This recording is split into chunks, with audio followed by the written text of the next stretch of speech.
All right, so here we go into the actual business focus. Okay, so as we go into this part, which is going to be the focus for the rest of our time, right? I really want you guys to think about the exercise that you did this morning, right? So take that with you into this. So now we move into the build of the business, right? And in that business build here at CSC, we really believe that there are four main areas that every creative business owner needs to master, right? And this is no matter what kind of business that you are running. So I want you to imagine a restaurant. Okay, we've all been to a restaurant before. You can go to the next slide, please. And in order to have a successful restaurant, we need to do four things, right? So I want you to think about a restaurant that you love. They needed to get you into the restaurant for you to know that you love it, right? So they needed you to come inside. That is what we call marketing. So maybe you had seen an ad on social media. Maybe you saw it locally, right? And they had a cute like design in their logo or something like that. But they've done something to incite you, to inspire you to come inside. That is what we call marketing. We need to get our ideal client to come inside. Then what we need to do, and this is your local, not your local fancy 5-star sit down Michelin restaurant, right? This is your local go in, grab the best food, but from the counter and pay for it. So what we need to do next is we need to capture the cash before our client eats, right? So before you take part in the eating of the food, you got to pay for it. Once again, it's not your Michelin star, right? This is your local down the street restaurant that you love. Can we get the slides going, please, Michael? Yes. So we capture the cash before they eat, right? And the reason that we need to do that is that we need to ensure that we are going to get paid on the service that we are providing, on the food that we are providing them. But the way that we ensure that we are getting what we need while our client is also getting what they need is that we need to feed them well. So we want to give them the best service, the best food, that everything is great, but we can't starve ourselves in the process. So we have to get very, very smart about how we're pricing our food and how we are packaging up the service, right? So because great food, bad service, you're not coming back. Great service, terrible food, you're also not coming back, right? Expensive food, not on par with the quality, you're not coming back. So that is packaging and pricing. And then fundamentally, whether you have the best food and the best service in the world, if your back end, if your kitchen is dirty and they come and give you a D rating, your business is over, your restaurant shuts down. So we have to keep the kitchen clean. We have to keep things operating. We have to manage our business, right? So here are our four pillars. We need marketing, we need sales, we need packaging and pricing, and we need business management. And those are the four things that we're going to focus on for the rest of our time here together. Okay, so what do we need in order to make that happen? We need assets and tools, right? In order to actually develop a business, we need to get traffic into our restaurant. We need to define or create four things. And here are those four things. We need a target market, right? Our ideal clients, the people that we want to work with, the right people, because this world is full of people, but we need the right people. We all have a very different set of right people for our businesses. Even if you and I do the exact same thing, guess what? We likely have a different ideal client, right? A different target market that would be the right fit client for us personally as a business owner and the service or product that we provide. We want to make sure that we have a quality offer, the right offer for that right audience, right? So once again, if you're going to the local spot down the street that has great food and great service, but their food is priced like the Michelin star, chef tasting menu only restaurant, that might not be aligned, right? You might stop going there. What we then need once we have an offer is a funnel, because we need people to know that we have that offer, right? So we need a pathway to attract the right people into our restaurant. And we do that by creating assets that bring them inside. So that's through our marketing, et cetera, et cetera. Can we go back to the last slide real quick, please? And we need to have conversations because we need to sell people on the value of our food, on the value of our product, and the value of our offer.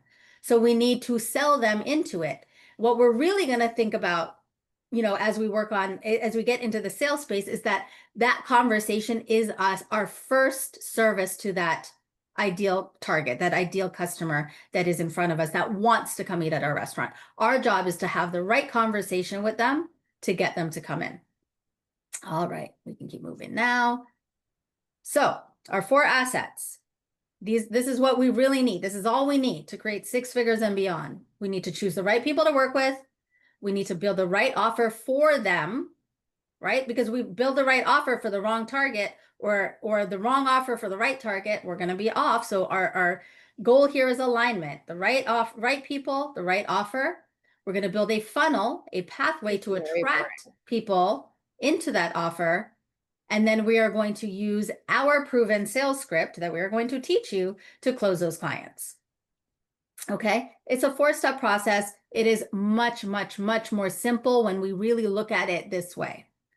And so what do we need to do, guys, to get people to come in, right? How did you guys end up at that local restaurant? You had to trust it, right? Because if you had, somebody is unmuted. Can we just make sure everybody's, I got it. All right. So what the real way, the way that we're going to get closest to our right fit clients is to gain their trust. But the way that we gain their trust is we know their pains. We know that there hasn't been a great local restaurant that serves fresh farm food that's healthy and nutritious at a good price point. We know that hasn't existed. So we created that for you, right? And we know that that's what you've been looking for. We know your pains and we know what you want to gain, right? So for whatever business you're building, it's our job to know our clients' pains, and we absolutely need to know what they want to gain, right? What do they want at the end of whatever problem they're facing? What do they want instead? And so that's where we start. We know their pains, we know what they want to gain, and then we need to know how to talk about our own service or product to help them get there. That becomes our job, right? To talk about our product or our service in a way that is going to help them understand this is the pain that you're in, but here is the gain that is available to you by working with my product or buying my buying my product or working with my service, right? And then we get to reflect back to them, not just how that's going to help them now, but how that short-term gain is going to help deliver lifetime goals, right? This is going to help you, like eating at this restaurant is going to help you not overeat today, right? Not choose the cheesecake instead of the healthy salad, whatever it is. I know you guys are not running restaurants, but you get my point here. All right, we'll keep moving. All right, so the first thing that we're going to build, and the most important thing, is our target audience, right? Our target client. We need to pick the right people to work with.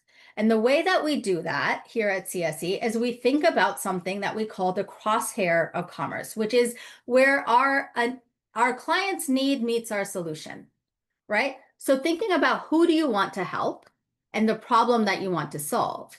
So where need meets solution, that is where the money is. That is where you can charge to help people resolve for their needs and get what they want, right? And the bigger, right, that crosshair, meaning the more acute, the more targeted, specific we get with who we want to help and what their specific problems are and how we can help resolve those problems for them, that is where the bigger money is, right? So we want to have a very, very clear crosshair of commerce. Sometimes we haven't identified a big enough need. So we have a solution, yes, but the need isn't great enough, right? So it's the difference between being a little bit hungry and starving, right? So we're addressing the person who's a little bit hungry, but not the one that's starving. We want the person who's starving. And that is where we can charge more. All right. So now we're going to start working on really identifying who this target audience is for you, right? Who is your ideal client? There are a few different ways that you might have heard this expressed: ideal client, target audience, target client, buyer persona, ideal buyer. All of those are the same thing, right? So that's just semantics for the same thing. The best person for your offer. That's what we're focused on. So we need to think about, what pain do they have now? Not pain, what pain did they have yesterday? What pain are they going to have? What pain do they have now? What hurts them now? Do they need more money? Do they need more time? Do they need love? Do they need to lose weight? Do they need more team? Do they need a better system? Do they need to clean up their restaurant? What do they need? What do they need right now? What pain are they in right now? So that is the first thing that we have to identify. Okay. For example, this example is an easy one for everyone to follow. I can lose the weight, but I cannot keep it off. That's the pain. I know I've tried everything, but I cannot keep it off. That's the pain. Then what we look at is what symptoms are related to their pain. This is very important, and this is where you could easily get a little bit tripped up. So I'm going to do my best to explain it as much as possible, because I used to get very confused here as well. So the pain that they're experiencing is different than the symptom that they're experiencing of the pain, right? So for example, I have a headache. That's the pain I have. But the symptoms are, I can't be in light, right? I can't focus. I can't look at the screen, right? Which is affecting my work, which is taking me, because I can't be in the light. I can't take my kid, I don't know, to their soccer game, whatever it is, right? Those are the symptoms. I think that one, by the way, I want to interrupt. That one's a Yep. great one, Tanya, and I'll shut up here in a minute. Yeah. That what she's saying right now, she's really right, that the symptoms are important for you all to identify. Like she just said a symptom called she's isolating, or she's beginning to retract from life. If she can put it in the language that is how the client feels it badly, that's really helpful. So, she isn't going to her kid's soccer game. She isn't going to her because she's got a headache and she keeps having that headache. That symptom called beginning to step back from life. If she articulates that right, and it's about to come up in how we talk, how we introduce our businesses, a very specific formula we're about to share. So these things, you all can take time tonight between today and tomorrow to work on this chart that's in your workbook. And get the pains, the symptoms, the relief they want, and what the fix would look like. But just understand that symptom place, that second column, super, super important, and articulating it the way they feel it worse, like the ouch, the or the hunger. Oh, I want that so badly, in the luxury space, if you're in the luxury space. So good job, Tanya. You're flying here. You're doing great. Yeah. Okay. So thank you, Melissa. So yes, that part is really, really important. And the more we can, like Melissa said, articulate it in how they're experiencing it. So not how we necessarily see it. Because the thing is, guys, we often have the solution, right? So sometimes it's hard for us to see the symptoms as they would experience it. So you have to put yourself in those shoes, right? Like, what would be happening to me? For example, like if I am somebody that has a hard time losing weight and I can't keep it off, maybe I'm not showing up in pictures, which means that I'm not, being as present and taking up as much space, which means maybe I'm not speaking up at meetings at work, which means that maybe I am retracting from being visible in other ways, right? Like these are the symptoms.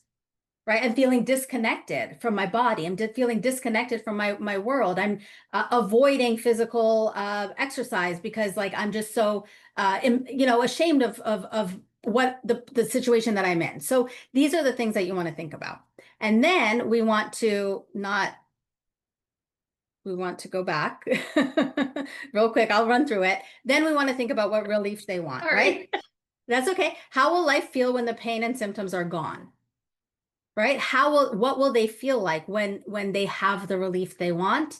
And how can you fix it with your product or service? Right? How does your product and service alleviate, resolve, help them with, repair the symptoms and the pain that they are experiencing?